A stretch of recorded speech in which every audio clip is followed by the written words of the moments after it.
بسم اللہ الرحمن الرحیم۔ خواتین و حضرات، ٹی وی اور عذاب قبر، مرنے کے بعد کیا ہوگا اور دوزخ کے حالات کیسٹس کی بے پناہ مقبولیت اور کامیابی کے بعد سونک انٹرپرائزز اب پیش کرتے ہیں قیامت کب آئے گی۔ برادران اسلام، آج میں آپ کو رسول کریم حضرت محمد مصطفیٰ صلی اللہ علیہ وسلم کے ارشادات اور پیشن گوئیوں کی روشنی میں قرب قیامت کی چند نشانیوں کے بارے میں گفتگو کرنے جا رہا ہوں، جن میں سے بعض پوری ہو چکی ہیں، کچھ پوری ہو رہی ہیں اور بعض آئندہ پوری ہوں گی۔ حضرت علی رضی اللہ تعالی عنہ فرماتے ہیں کہ رسول خدا صلی اللہ علیہ وسلم نے فرمایا کہ ان قریب لوگوں پر ایسا زمانہ آئے گا کہ اسلام کا صرف نام باقی رہے گا اور قرآن کی صرف رسم باقی رہ جائے گی۔ ان کی مسجدیں نقش و نگار، ٹائل، برقی پنکھوں وغیرہ سے آباد ہوں گی اور ہدایت کے اعتبار سے ویران ہوں گی۔ ان کے علماء آسمان کے نیچے رہنے والوں میں سب سے زیادہ برے ہوں گے۔ ان علماء سے فتنے پیدا ہوں گے اور پھر ان میں واپس آ جائیں گے۔ اسلام کا صرف نام باقی رہے گا، یعنی اسلامی چیزوں کے نام ہی لوگوں میں رہ جائیں گے اور ان کی حقیقت باقی نہ رہے گی، جیسا کہ آج کل نماز، روزہ، زکوٰۃ، حج وغیرہ کے بس نام ہی باقی ہیں اور ان کی حقیقت اور روح اور ادائیگی کے وہ طریقے اور کیفیتیں باقی نہیں ہیں جو رسول خدا صلی اللہ علیہ وسلم سے منقول ہیں، اور کروڑوں مسلمان ان سے کورے ہیں۔ قرآن شریف صرف رسمن ہی پڑھا جاتا ہے، اس کے الفاظ اور خوش الہانی کا تو خیال ہے، مگر اس کے معنی پر غور کرنا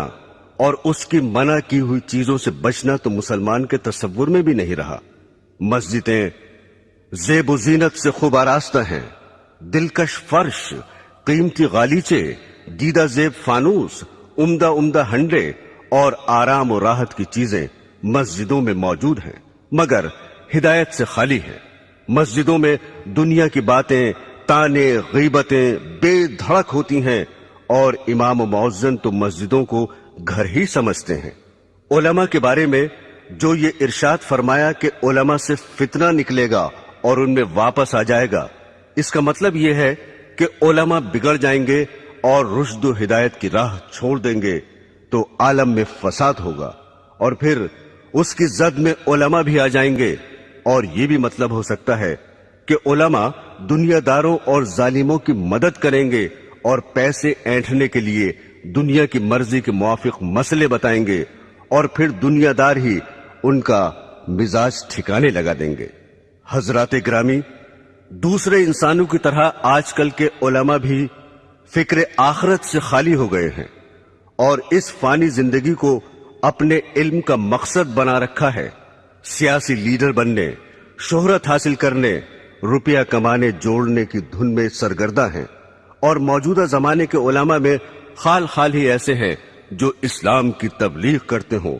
ورنہ آج تو علماء کی یہ حالت ہو گئی ہے کہ جلسوں میں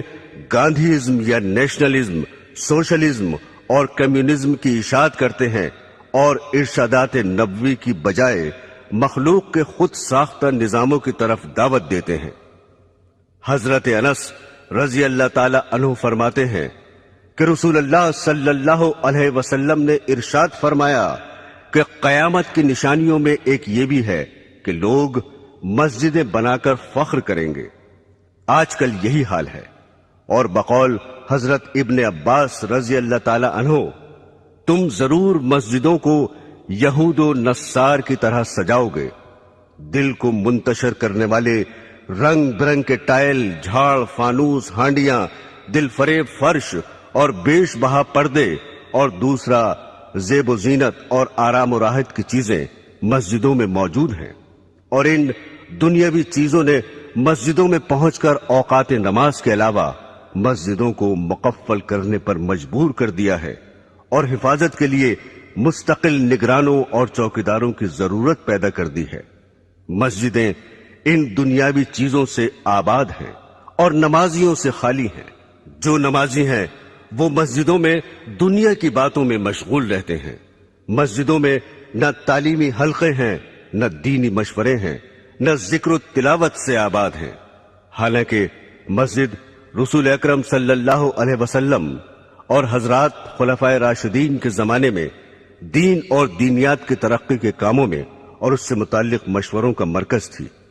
ایک روایت میں ہے کہ جب تم اپنی مسجد کو سجانے لگو اور قرآنوں کو دیدہ زیب بنانے لگو تو سمجھ لو تمہاری ہلاکت کا وقت قریب ہے۔ حضور صلی اللہ علیہ وسلم نے ارشاد فرمایا کہ ایک زمانے میں ایسے لوگ ہوں گے جن کی دنیاوی باتیں ان کی مسجدوں میں ہوا کریں گی، تم ان کے پاس نہ بیٹھنا کیونکہ خدا کو ان کی کوئی ضرورت نہیں ہے۔ حضرت انس رضی اللہ تعالی عنہ فرماتے ہیں کہ رسول خدا صلی اللہ علیہ وسلم نے ارشاد فرمایا کہ لوگوں پر ایک ایسا زمانہ آئے گا کہ دین پر جمنے والا ان میں ایسا ہوگا جیسے ہاتھ میں چنگاری پکڑنے والا ہو۔ یہ زمانہ اس وقت موجود ہے کیونکہ ہر طرف بددینی اور بے حیائی اور فحش کاری کی فضا ہے،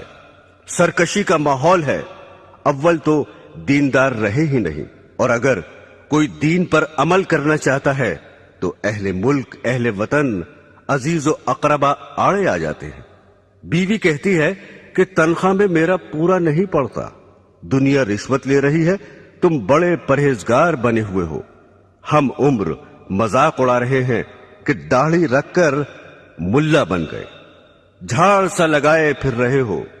ریل میں یا لاری میں سفر کر رہے ہیں اور ایک شخص نماز پڑھنا چاہتا ہے مگر اس کے لیے نہ ریل ٹھہر سکتی ہے نہ لاری رک سکتی ہے، لیکن اگر کسی کو کچھ دنیاوی نقصان ہو جائے تو سب ہمدردی کے لیے حاضر ہیں۔ آج کل دینداری اختیار کرنا ساری دنیا سے لڑائی مول لینے کے مترادف ہے۔ دین کا درد پیدا کرنے اور بددینی کی فضا میں نکلنے کی قوت حاصل کرنے کے لیے خانقاہوں اور دینداروں کی مجلسوں میں شرکت کرنا بہت ہی ضروری ہے۔ جب انسان بددینی کے ماحول سے معصیت اختیار کر سکتا ہے تو دینداری کی فضا میں پہنچ کر نیک بھی بن سکتا ہے۔ اگر کسی وجہ سے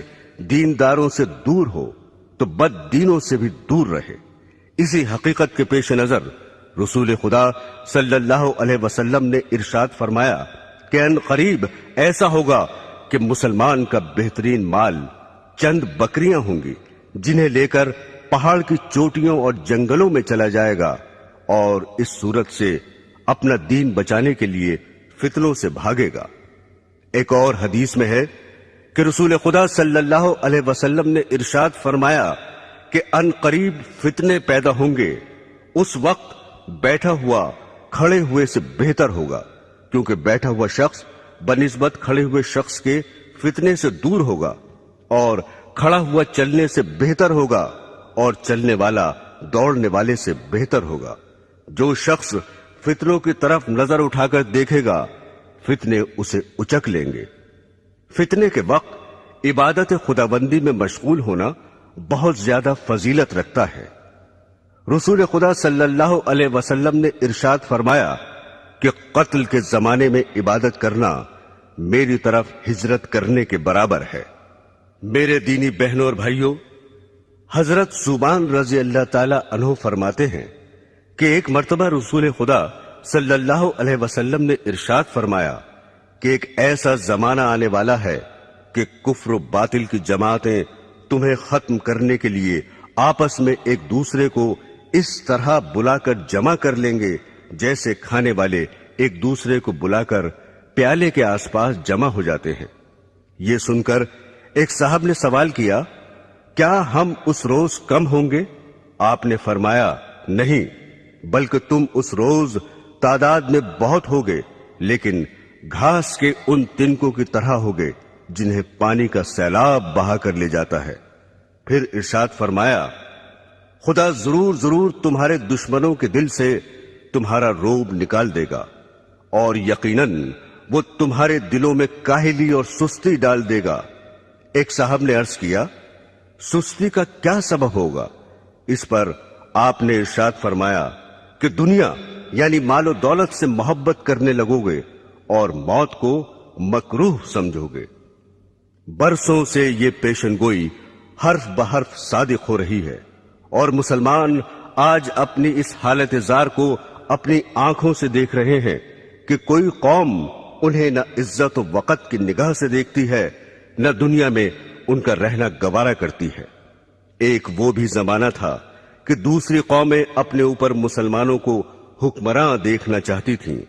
ایک دور یہ ہے کہ غیر مسلم اقوام مسلمان کو اپنی قلم رو میں رکھنا بھی پسند نہیں کرتی۔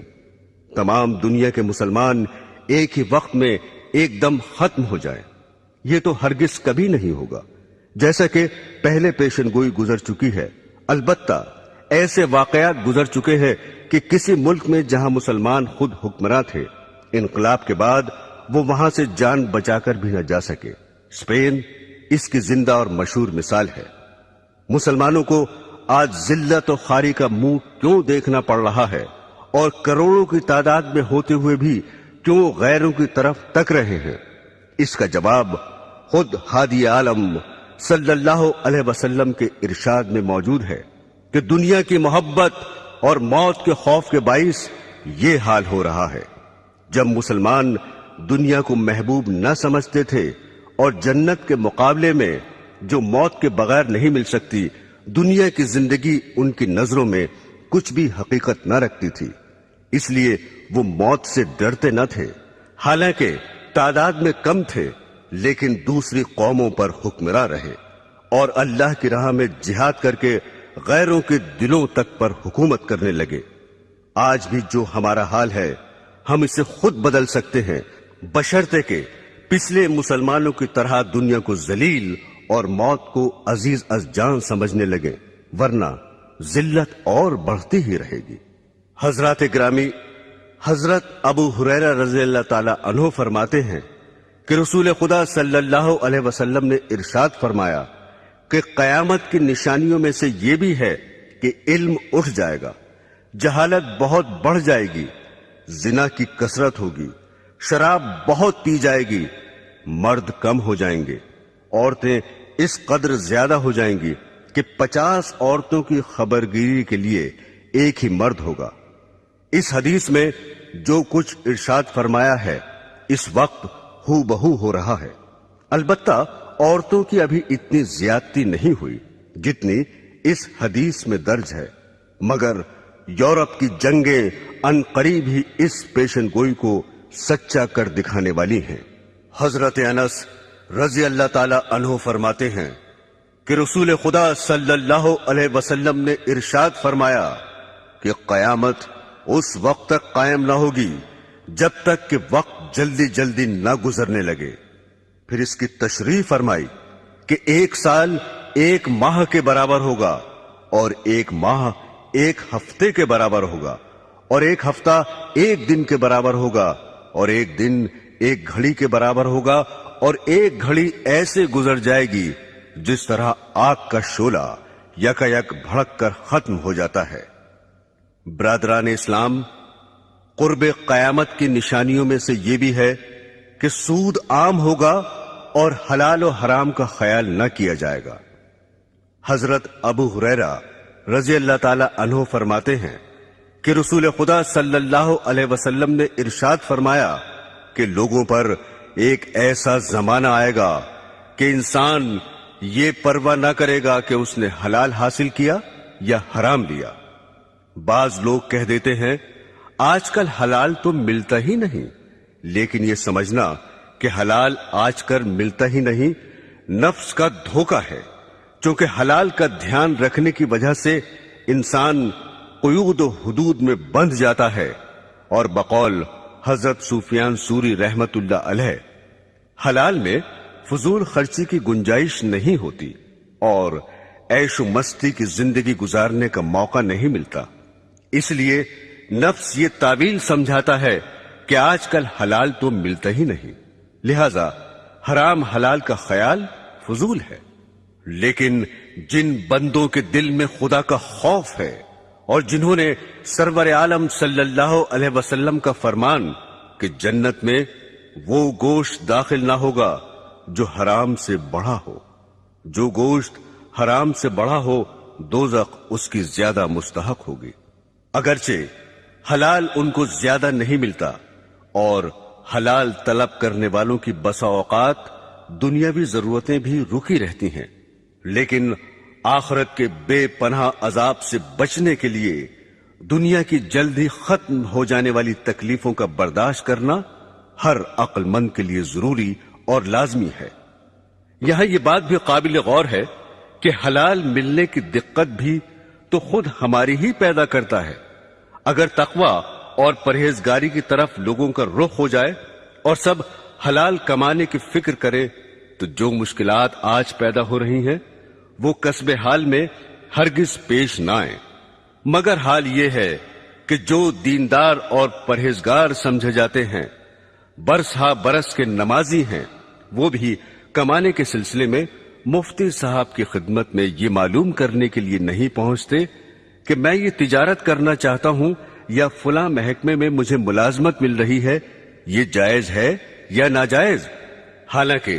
شریعت میں ہر محکمے اور ہر معاملے کے احکام موجود ہیں۔ حضرت موسیٰ علیہ السلام کی شریعت کے ساتھ یہود کا یہی معاملہ تھا کہ بعض پر عمل کرتے اور بعض کو پس پشت ڈال رکھا تھا۔ اس حقیقت کو خداوند قدوس نے یوں ارشاد فرمایا ہے، کیا خدا کی کتاب کے ایک حصے پر تمہارا ایمان ہے اور تم اسی کتاب کے کچھ حصوں کا انکار کرتے ہو؟ رسول اللہ صلی اللہ علیہ وسلم نے ارشاد فرمایا کہ لوگوں پر ضرور ایک ایسا دور آئے گا کہ کوئی شخص ایسا باقی نہ رہے جو سود کھانے والا نہ ہو، اور اگر سود بھی نہ کھائے گا تو اسے سود کا دھواں اور بعض روایات میں غبار پہنچ جائے گا۔ یہ پیشن گوئی بھی اس وقت صادق آ رہی ہے۔ بینکوں سے تعلق رکھنے والوں اور بینک کے ذریعے کاروبار چلانے والوں کو اور پھر ان سے شرکت یا ملازمت کے ذریعے روپیہ حاصل کرنے والوں کو شمار کر لو، پھر دیکھو کہ سود سے یا اس کے اثر سے کون بچ رہا ہے۔ برادران اسلام، حضرت ابو ہریرہ رضی اللہ تعالی عنہ فرماتے ہیں کہ رسول خدا صلی اللہ علیہ وسلم نے خدا کی قسم کھا کر ارشاد فرمایا کہ اس وقت تک دنیا ختم نہ ہوگی جب تک لوگوں پر ایسا دن نہ آ جائے گا کہ قاتل کو یہ علم نہ ہوگا کہ میں نے کیوں قتل کیا، اور مقتول یہ نہ جانے گا کہ میں کیوں قتل ہوا۔ کسی نے عرض کیا، ایسا کیوں ہوگا؟ ارشاد فرمایا، فتنوں کی وجہ سے قتل بہت ہی زیادہ ہوگا۔ پھر ارشاد فرمایا، ان فتنوں میں قتل کرنے والا اور قتل ہونے والا دونوں جہنم میں داخل ہوں گے۔ حضرات گرامی، قاتل کا دوزخی ہونا تو ظاہر ہے کہ اس نے ناحق دوسرے کا خون کیا، اور مقتول کے دوزخی ہونے کی وجہ دوسری حدیث میں یہ آئی ہے کہ چونکہ وہ بھی دوسرے کو قتل کرنے کی فکر میں لگا ہوا تھا اس لیے وہ بھی دوزخی ہوگا۔ میرے عزیزو، آج کل جس قدر قتل واقع ہو رہے ہیں عموماً ان کی وجہ فتنوں کے سوا کچھ نہیں ہوتی۔ قومی عصبیت اور فرقہ پرستی کے باعث ہزاروں جانیں ختم ہو جاتی ہیں، اور قاتل کو مقتول کی خبر نہیں ہوتی، نہ مقتول کو قاتل کا پتہ چلتا ہے۔ دوسرے فرقے کا جو شخص ہاتھ لگا ختم کر ڈالا۔ چند انسانوں کے نظریوں کی جنگ نے ایسے ایسے آلات جنگ تیار کر لیے ہیں کہ شہر کے شہر ذرا ہی دیر میں فنا کے گھاٹ اترتے چلے جاتے ہیں۔ پھر تعجب یہ ہے کہ ہر فریق یہ کہتا ہے کہ ہم امن چاہتے ہیں۔ برادران اسلام، حضرت عمر اور حضرت ابو ہریرہ رضی اللہ تعالی عنہما سے روایت ہے کہ رسول خدا صلی اللہ علیہ وسلم کی خدمت میں آ کر ایک صاحب نے دریافت کیا کہ قیامت کب آئے گی؟ آپ نے ارشاد فرمایا کہ میں اور تم اس معاملے میں برابر ہیں، یعنی اس کا جیسے تمہیں پتہ نہیں مجھے بھی علم نہیں۔ ان صاحب نے عرض کیا، تو اس کی نشانیاں ہی بتا دیجئے۔ آپ نے ارشاد فرمایا، اس کی بعض نشانیاں یہ ہیں کہ عورتیں ایسی لڑکیاں جننے لگیں جو ان ماؤں پر حکم چلائیں، اور تم دیکھو گے کہ ننگے پیر اور ننگے بدن والے تنگ دست اور بکریاں چلانے والے مکانات کی بلندی پر فخر کریں گے۔ یہ حضرت عمر کی روایت کے الفاظ ہیں، اور حضرت ابو ہریرہ رضی اللہ تعالی عنہ کی روایت میں ہے کہ آپ نے فرمایا، جب تم ننگے پیر اور ننگے بدن والوں، گونگوں، بہروں کو زمین کا بادشاہ دیکھو، اس وقت قیامت قریب ہوگی۔ مکانات کی بلندی پر فخر کرنا اور ایسی اولاد کا پیدا ہو جانا جو والدین پر حکم چلائے، اس دور میں ہو بہو موجود ہے۔ جو اہل ثروت اور سرمایہ دار ہیں وہ تو بڑی بڑی بلڈنگیں بناتے ہیں ہی، مگر جن کے پاس کھانے پہننے کو بھی نہیں، وہ بھی پیٹ کاٹ کاٹ کر اور قرض لے لے کر اپنے گھروں کی عمارت اونچی بنانے کی فکر میں رہتے ہیں۔ جہاں انسان کے اور اوصاف کی تعریف کی جاتی ہے، وہاں عمدہ مکان، بیٹھک اور بنگلے کا مالک ہونا بھی زبان پر آ جاتا ہے۔ ننگے بدن اور ننگے پیر والے بادشاہ تو ابھی موجود نہیں ہوئے، آئندہ ضرور ہوں گے، جیسا کہ سرور عالم صلی اللہ علیہ وسلم نے خبر دی ہے۔ البتہ ایسے حکمراں اس وقت بھی موجود ہیں جنہیں گونگا اور بہرا کہنا بالکل صحیح ہے،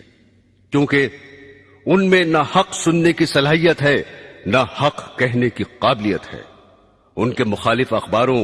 اور لیڈران ان کو حق پر لانے کی بہت کوشش کرتے ہیں، مضامین اور آرٹیکلز لکھ کر جھنجھوڑتے ہیں، مگر وہ اپنی کجروی کو چھوڑنے کے لیے ذرا بھی ٹس سے مس نہیں ہوتے۔ ان کی گویائی کا یہ عالم ہے کہ تقریروں اور بیانوں میں اس قدر صاف اور صریح جھوٹ بول جاتے ہیں کہ اخبارات ان کے جھوٹ کی داد دیتے دیتے تھک جاتے ہیں، اور عوام کے دلوں سے اپنے حکمرانوں کی بات کا اعتماد اٹھتا چلا جاتا ہے۔ پھر نااہل اس قدر ہے کہ جو محکمہ ان کے سپرد کیا جاتا ہے، روپے کی تنخواہ بٹورنے کے شوق میں اسے قبول تو کر لیتے ہیں، مگر محکمے کی ذمہ داریوں کو پوری طرح انجام دینے سے قاصر رہتے ہیں۔ بخاری شریف میں ہے کہ رسول خدا صلی اللہ علیہ وسلم کی خدمت میں حاضر ہو کر ایک دیہاتی نے سوال کیا کہ قیامت کب آئے گی؟ آپ نے ارشاد فرمایا، جب امانت داری جاتی رہے تو قیامت کا انتظار کرنا۔ سائل نے دوبارہ دریافت کیا کہ امانت داری کیسے ضائع ہوگی؟ ارشاد فرمایا، جب عہدے نااہلوں کے سپرد کر دیے جائیں، جیسے صدارت، قیادت، حکومت، وزارت، تدریس، امامت، خطابت وغیرہ، تو قیامت کا انتظار کرنا، یعنی جب ایسا ہوگا تو امانت داری بھی ضائع کر دی جائے گی۔ اس ارشاد سے معلوم ہوا کہ نالائق حکمرانوں کے علاوہ دوسرے عہدوں پر فائز ہونے والے بھی نااہل ہوں گے۔ چنانچہ آج کل موجود ہیں فاسق، بخیل، بدکار اور بد اخلاق لوگ بڑے بڑے عہدوں پر فائز ہیں۔ جو لوگ معزز اور اہل عقل سمجھے جاتے ہیں، دولت و ثروت کی وجہ سے انہیں بڑا آدمی کہا جاتا ہے۔ ان کے افعال و کردار بسا اوقات اخباروں میں شائع ہوتے ہیں، تو پتہ چلتا ہے کہ اس دور کے بڑوں کی بدکاری کس درجہ بڑھی ہوئی ہے۔ اور سید عالم صلی اللہ علیہ وسلم کا ارشاد گرامی، اس وقت تک قیامت قائم نہ ہوگی جب تک دنیا کا سب سے زیادہ حصہ ایسے شخص کو نہ مل جائے جو خود بھی کمینہ ہوگا اور اس کا باپ بھی کمینہ ہوگا۔ جلد ہی دنیا پر صادق آنے والا ہے۔ اس وقت انسانوں میں بلند اخلاق والے انسان بہت ہی کم ہیں، اور وہ وقت موجود ہے جس کا بخاری شریف میں ذکر ہے کہ رسول خدا صلی اللہ علیہ وسلم نے ارشاد فرمایا کہ لوگ یکے بعد دیگرے ختم ہوتے جائیں گے اور بیکار لوگ رہ جائیں گے، جیسے ردی، جو یا کھجور کا کوڑا رہ جاتا ہے، خدا ان کی ذرا پرواہ نہ کرے گا۔ فرمایا نبی کریم صلی اللہ علیہ وسلم نے کہ میرے رب نے مجھے تمام جہانوں کے لیے رحمت اور ہادی بنا کر بھیجا ہے، اور مجھے حکم دیا ہے کہ گانے بجانے کا سامان اور بت اور صلیب اور جاہلیت کی چیزوں کو مٹا دو۔ حضرات گرامی، آج کل گانا بجانا زندگی کا اہم جزو بنا ہوا ہے، اور ازدواجی زندگی کا معیار بھی اس قدر بدل گیا کہ شوہر و بیوی کے انتخاب کے لیے دیندار اور خدا ترس ہونا نہیں دیکھا جاتا، بلکہ مرد نازنین رقاصہ ڈھونڈتا ہے اور بیوی کو ہیرو درکار ہوتا ہے۔ مال و زر کی ہوس میں شریف زادیاں خاندانی عزت کو خاک میں ملا کر سٹیج پر آ رہی ہیں۔ کمپنی کے ایجنٹ اور دلال بہلا پھسلا کر انہیں تباہ و برباد کرتے ہیں۔ ایک ایکٹریس اپنے حسن کے جنون میں ہر وہ حرکت کر گزرتی ہے جو نہیں کرنی چاہیے۔ جب پوسٹروں اور اخباروں میں اس کا تعارف کرایا جاتا ہے اور اس کے رقص کی تعریف کی جاتی ہے تو اس کا دل اور بڑھتا ہے اور بے حیائی کے اور زیادہ مراتب طے کرتی چلی جاتی ہے۔ ضرورت زمانہ کو دیکھ کر اب تو بعض اسکولوں میں بھی رقص کی باقاعدہ تعلیم دی جا رہی ہے۔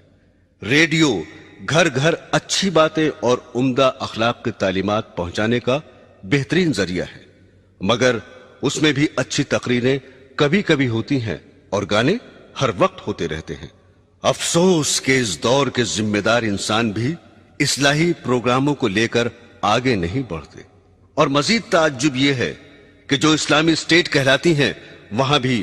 گانے بجانے، عیش و آرام کے آلات، تھیٹر اور سنیما پر کوئی پابندی نہیں ہے۔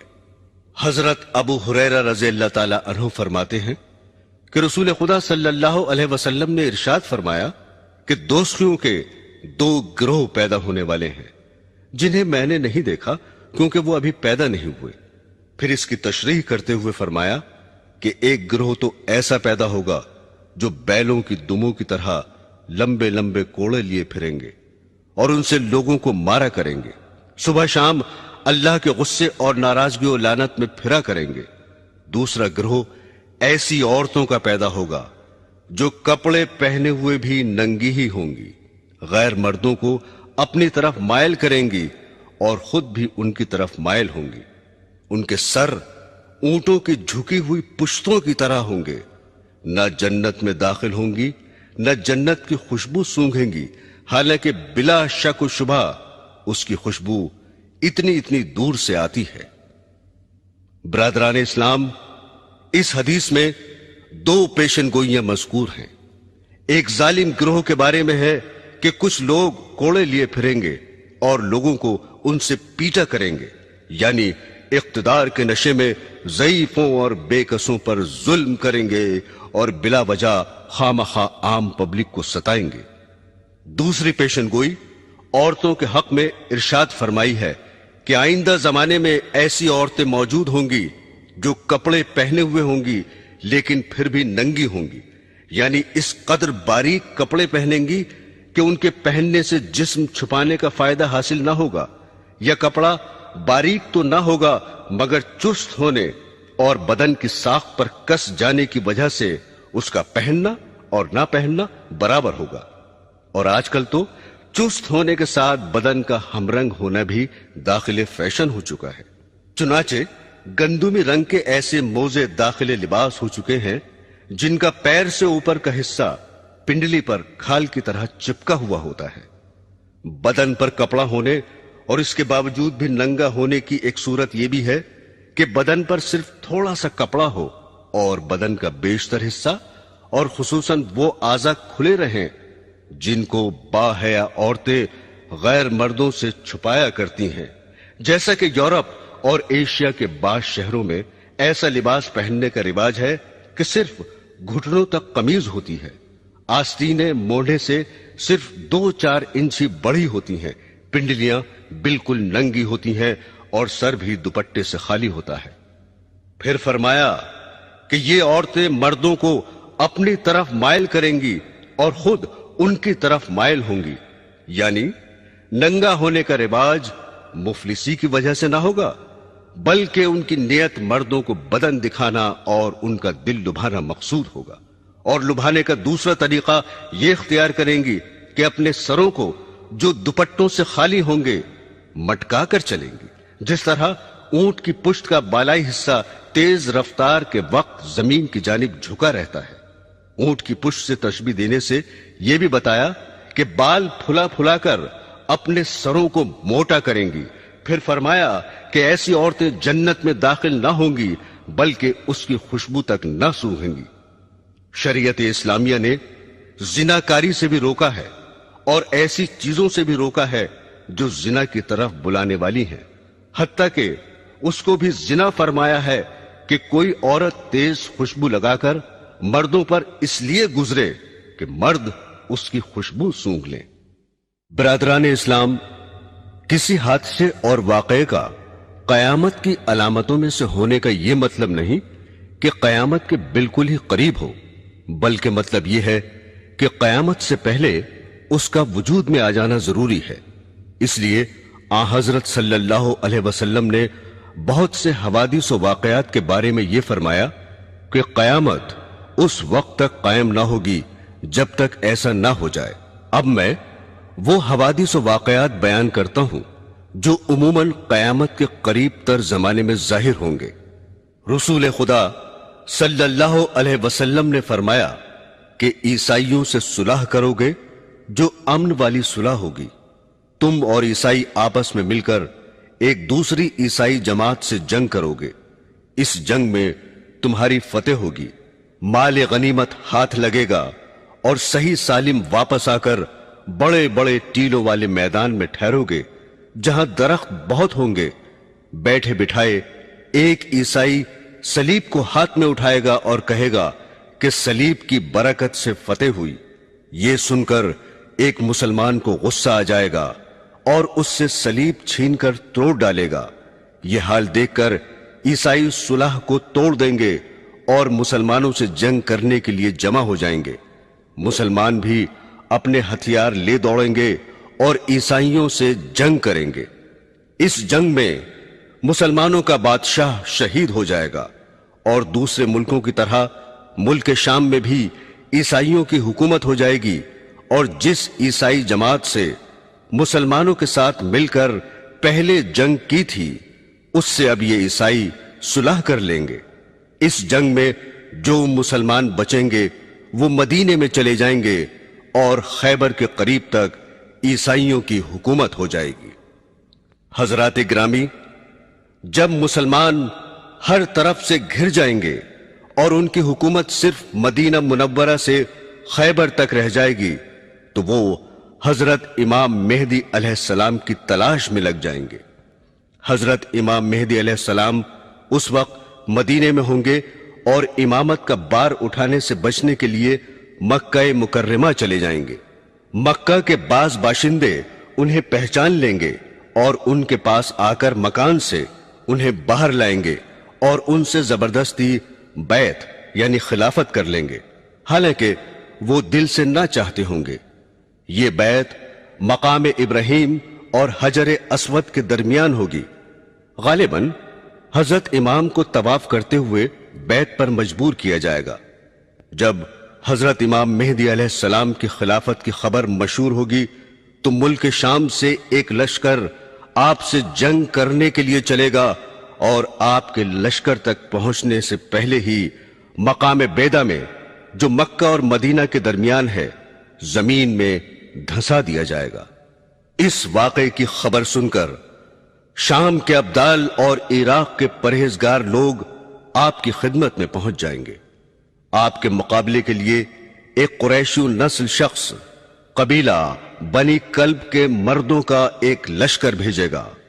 قبیلہ بنی کلب میں اس شخص کی ننیحال ہوگی۔ اس قبیلے سے حضرت مہدی علیہ السلام کا لشکر جنگ کرے گا اور غالب رہے گا۔ حضرت امام مہدی علیہ السلام کے ظہور کے بارے میں